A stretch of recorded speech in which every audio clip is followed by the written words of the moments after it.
And just team on, we're back with another Blaha video, which he just posted a minute ago, and I guess I'm gonna have to react to the gym lifting recruiting fitness gear slaves video. So in this video, Blaha says people need to accept that gaining muscle is a slow process.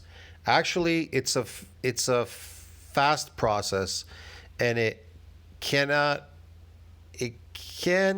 slow process. No, it's not a slow process. I mean, you mean it takes 30 years? No. It's a short process. I could say it, I don't know about slow process. I could say it's a very short process. It is not a long process. Is it a slow process? It's slower than sarcoplasmic, myofibrillar growth, if that's what you're talking about.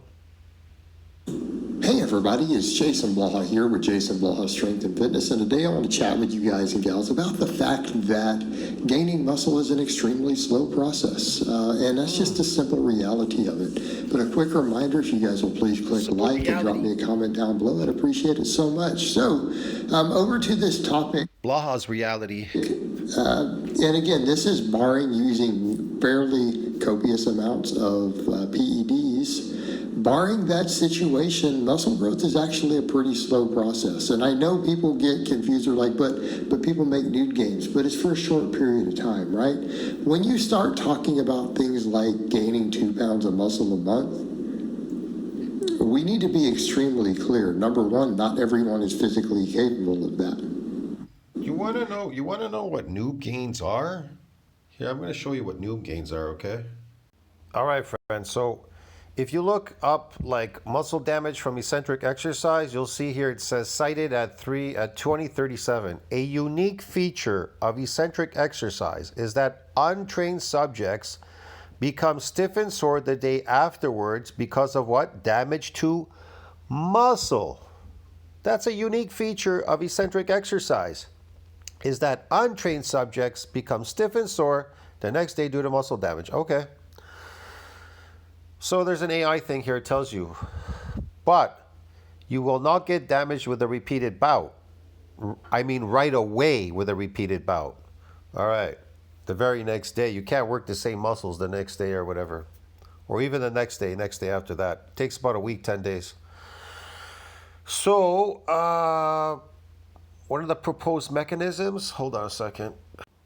All right, friends, so back to this muscle damage from eccentric exercise. So you go down here and it says here, a second period of exercise a week after the first produces much less damage. Listen to what they're saying, damage.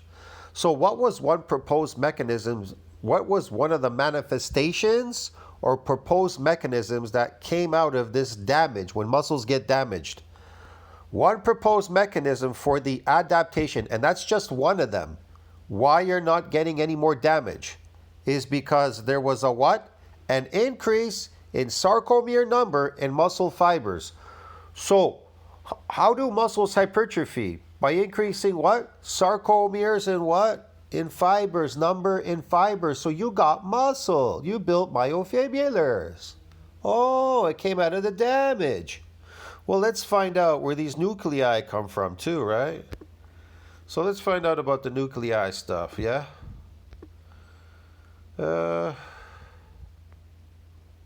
Okay, hold on a second. All right, so here's that famous map from nuclei overload. Remember nuclei overload precedes hypertrophy? So look, untrained, first training, satellite cell fusion. Oh, hypertrophy. So what does it say here? It says, oh, previously untrained muscles acquire newly formed nuclei by fusion of satellite cells, preceding hypertrophy.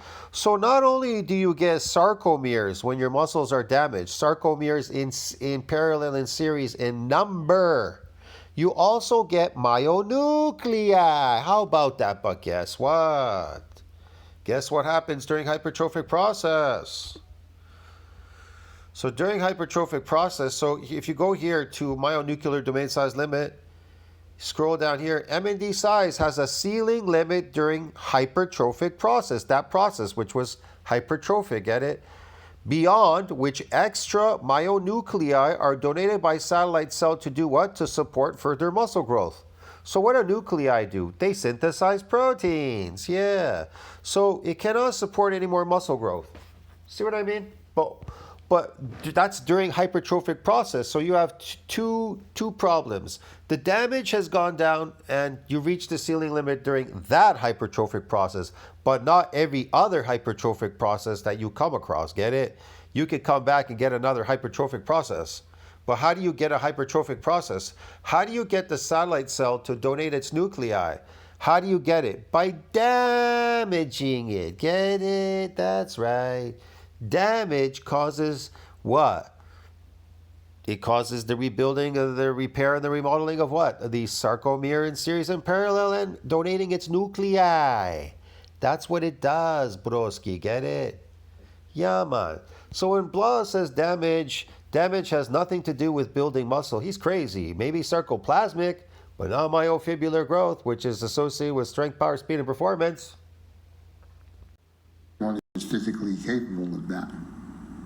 Number two, it's fairly short-lived. And when I say not everyone, that is the Nobody's ever all capable of that. Oh, yeah? upper threshold for new gains. I just showed you what the new gains were. What's a unique feature of untrained subjects? They get stiff and sore next day due to what? Muscle damage. Okay. And what happens to the group in the second week? They get much less damage. What was one of the proposed mechanism? An increase in what? Sarcomere in number. Yeah. And so those are contractile proteins. So how do muscles build myofibrillars? How do they build sarcomeres? How do they build it? Damage. All right. So what else does it do? What else when you're untrained, what else do you get when you're untrained? What else does a satellite cell do? It donates its what? Nuclei. Get it? And what does it do? It synthesizes protein. Yeah. The muscles hypertrophy. How did they hypertrophy? By getting what? More contractile proteins. And what are they involved in, these nuclei? The repairing and the remodeling of muscles. Yeah. You know, the myofibrillars. Yeah. That's the upper threshold. That's not the average. Now, that has to do with exercise-induced muscle damage training. That has nothing to do with sarcoplasmic training, which all of you people out there are doing. Building phony muscles. Get it? Sarcoplasmic, because you want to exercise. You want to be an exercise slave. So if you want to be an exercise slave, then those are the kind of muscles you build. Get it? Being an exercise slave. Get it, dude? Yeah. Right? And here's what I mean. Here's what I mean too. So when Alpha Destiny says that you don't need protein to build muscles, well, not sarcoplasmic.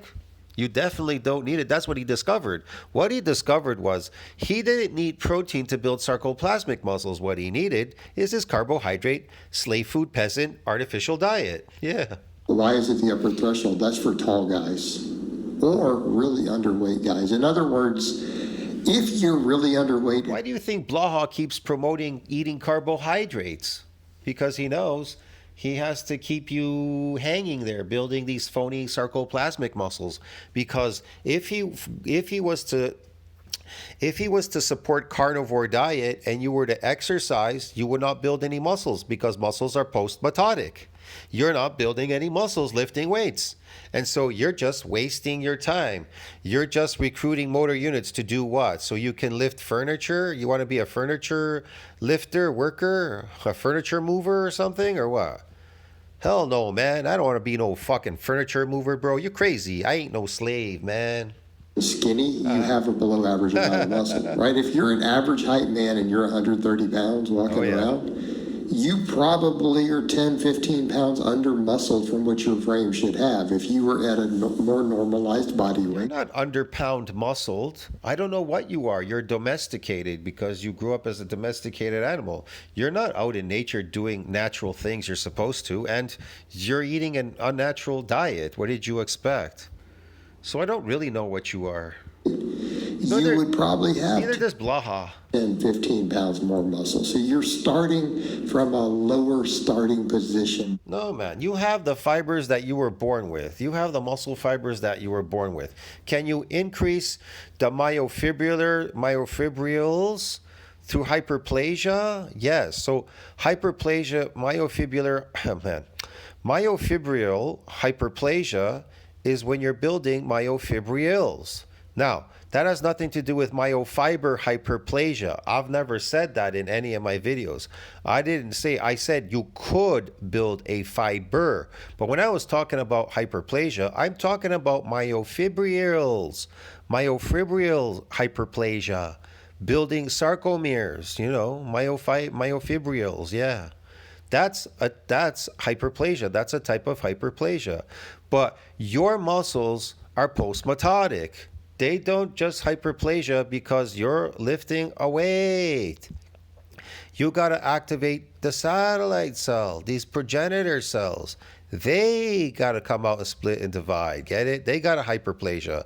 So when they hyperplasia, they donate their nuclei and stuff, and they repair and model these, sarcomeres in series and in parallel, and then they hypertrophy. Get it?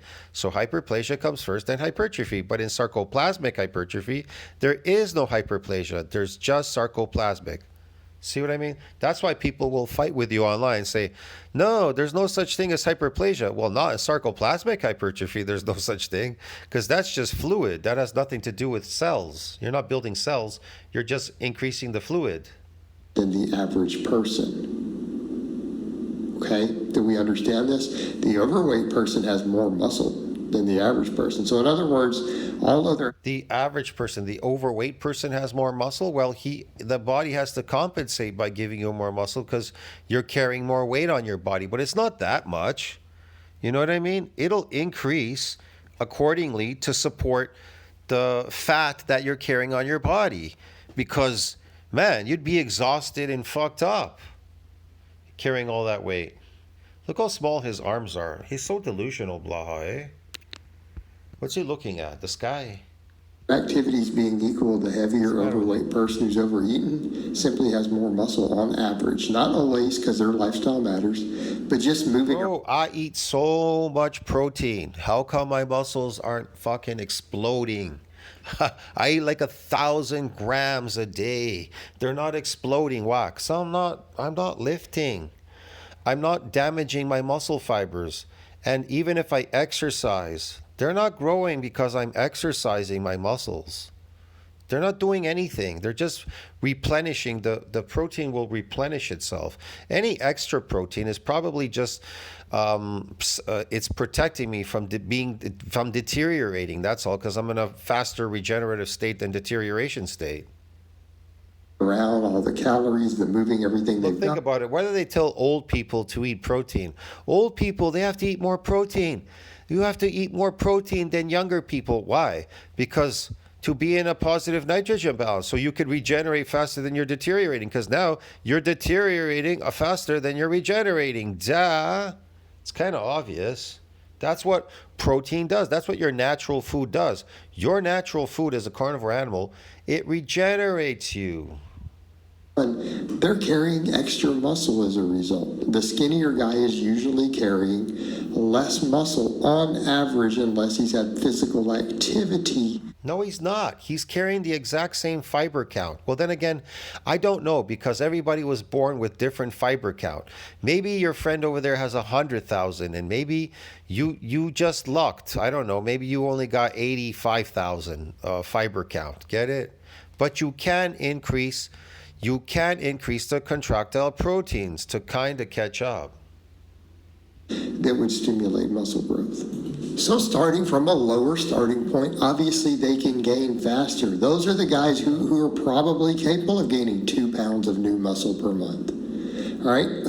Capable of gaining 2 pounds of muscle. You're capable of gaining as much as you want when it comes to sarcoplasmic. There's no end to it because it's not regulated by anything. As far as myofibrillar growth, you have to damage it, and you have to be in positive nitrogen balance. Guy, that's your other guy. A guy who is 6'4", way above average height. Okay? Because we start talking 6 foot plus, that's what, 11 to 12% of American males are in that range. Yeah, okay. That's a fairly small number. That's 1 in 8 or less, or even 6 foot or taller. Okay? It's a pretty small chunk. Those guys have a bigger frame that can support more muscle, therefore it's a smaller percentage of their body weight. In other words, a smaller frame, you're going to have less muscle to start with, your total potential is going to be lower, and your rate of gain is going to be lower. A bigger frame, and again, a 6'4" person has a much larger frame. They have way more room to grow.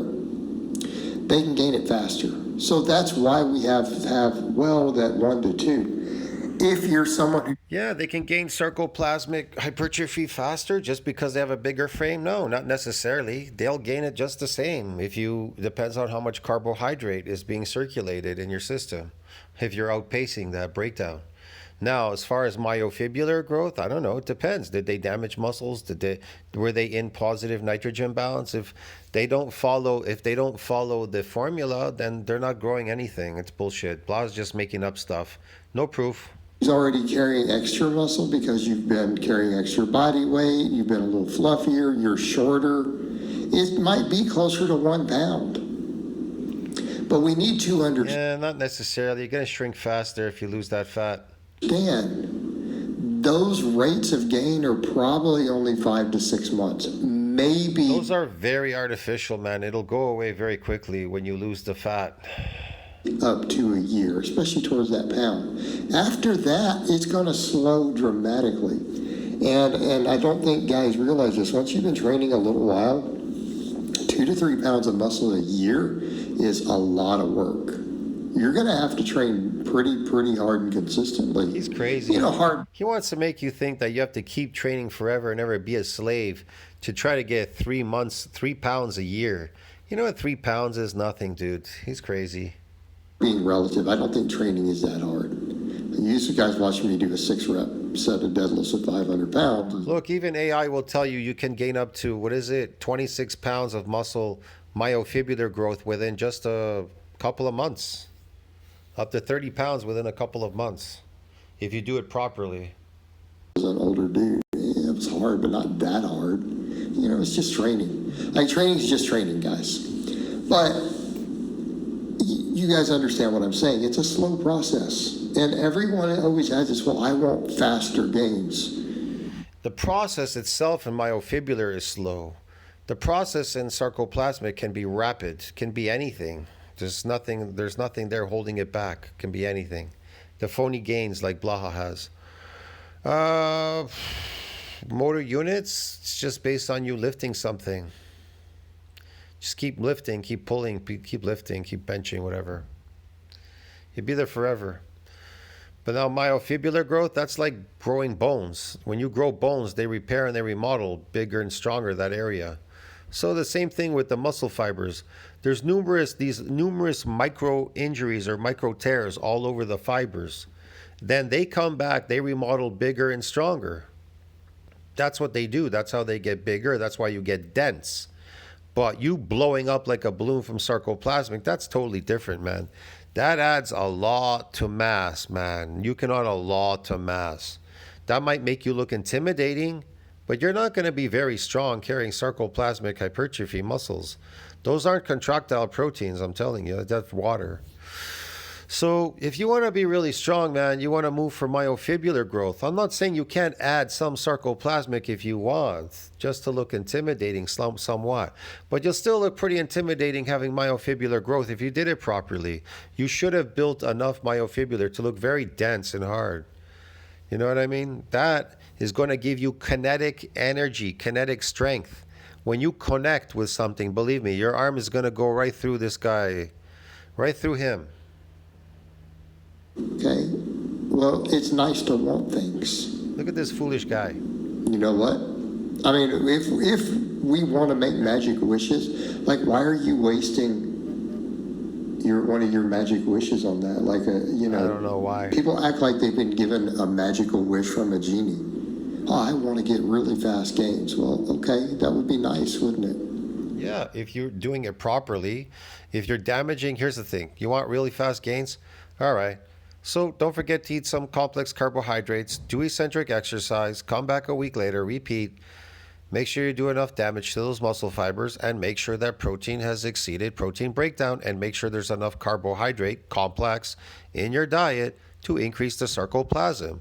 but it will automatically. Want to know why? Because the rest of the week you're not working out. So you're not drawing that glycogen out. But during the repair and the remodeling period, well, guess what? Glycogen and protein synthesis has been elevated until what? There's an open window still for protein synthesis during the whole week. It slows down, but it's still there. See what it's still there loading. The rest of the week until you come back and do it again. But if you're going to wish for impossible things, why don't you wish for $1 billion? Yeah. Why don't you wish for a dragon? Another Blaha video. Let's wish for $1 billion, guys. Because, that's about the same level. This guy's really silly. Look at him. Blaha's totally lost it. He looks insane. Dude, really. He's fucking. These pictures are funny, man. There you go. Like, I want to gain whatever. They think they're going to gain 50 pounds of muscle in 3 years or something. You can gain 50 pounds in a year. I don't know, myofibrillar, maybe some sarcoplasmic to myofibrillar, yeah. Can't say it's all myofibrillar, but you could do it in a year, definitely. It happens very quickly. Ludicrous. Yeah, okay, you might as well just wish for $1 billion. We're at that level. Look at me, I'm not even working out, and I'm maintaining what? Positive nitrogen balance. I show you what I'm eating. I show you how I stay in that. I'm not talking about fake mukbang videos where people are faking it, cutting the cameras, pretending they're eating stuff, throwing things, going to the restaurants, paying the restaurant guy to put a bunch of food on the table, then take it away, and pretending they're eating it all. Like that Joel Hansen guy who got like paralyzed, his face is paralyzed. All right, or these other mukbang people, these Asian people, it's all trickery because they're using camera to cut it. They're not eating all that food. I'm actually eating all the food in my videos at the Mandarin, bro, when I go to the buffet. You understand me? It isn't faked. Plus, I eat in the morning, and I still eat in the evening. Believe me. So yeah, I'm still topping it off. So you could say I'm eating probably over 1,000 to over 1,000 grams of protein a day. Well, because my diet only consists of protein. You understand me? So I'm not eating carbohydrates or any fake foods or anything. My whole diet is consistent of eating animal products only. See, so when I'm counting, when I'm saying, oh, I'm eating 1,000 or something, over 1,000 grams of protein a day, well, that's all I'm actually really eating. So, you know what I mean? It kind of makes like sense, right? But yeah, I'm in positive nitrogen balance all the time because I know I am. That's the thing. But here's the question. I've been doing that now. I've been like totally positive like the last 3 months. Has anybody ever been that positive that long like I have in 3 months? None of you. Look at my videos. Now look at what you're all doing. Nothing. I'm not even working out. You wish you could eat like me because you're working out.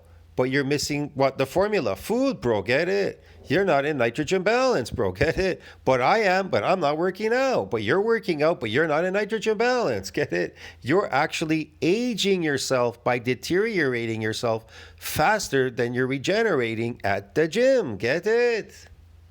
When you work out, you're degenerating, but you're not regenerating. You're aging. Get it, dude? That's why your life is going to be cut short and you're going to die early. You're going to the gym to do what? I know. I'm going there to age myself so I can shorten my lifespan. Whoever told you that exercise had something to do with the extension of your lifespan? You must be crazy.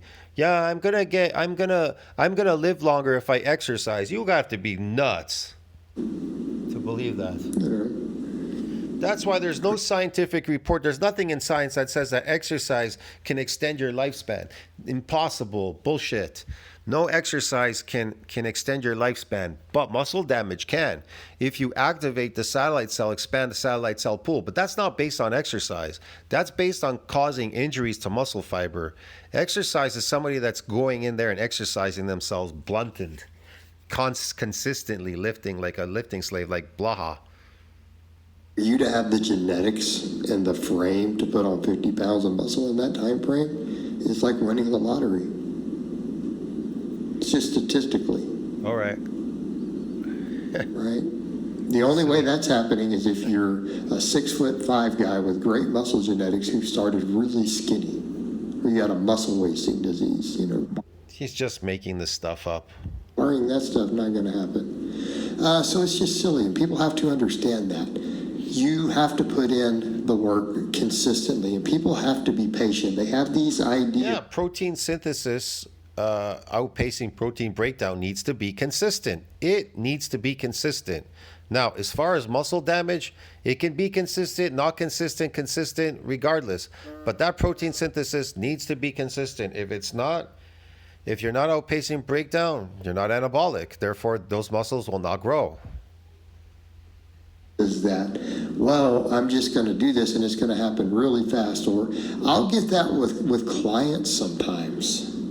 I'll have good programming and they'll say, hey, coach, I'd like to speed up my gains even faster than this. Is there anything special we could do with my programming to gain even faster? And it's like, do you think I'm like holding back some magic secrets? You're paying me to give you results.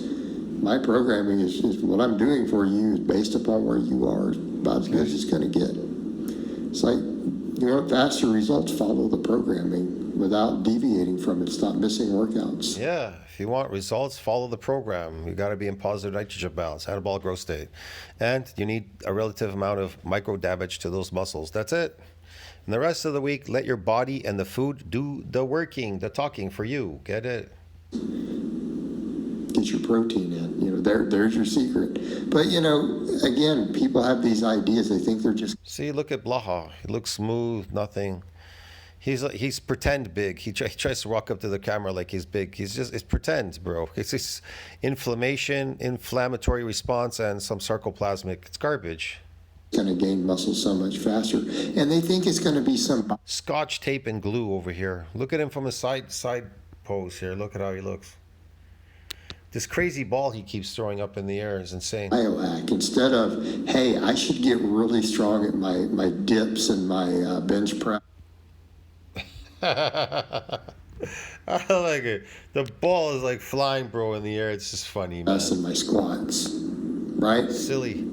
Like that's the best thing you could possibly do. Yeah, you should push these big movements really hard. Yeah, okay. You should get really strong at them. You should push your workloads up Here goes the sled. Really hard, right? You might want to even eat some extra protein. That's how you're going to speed it up. But barring that, it's going to be a slow process, guys. You have to be patient and you have to be consistent.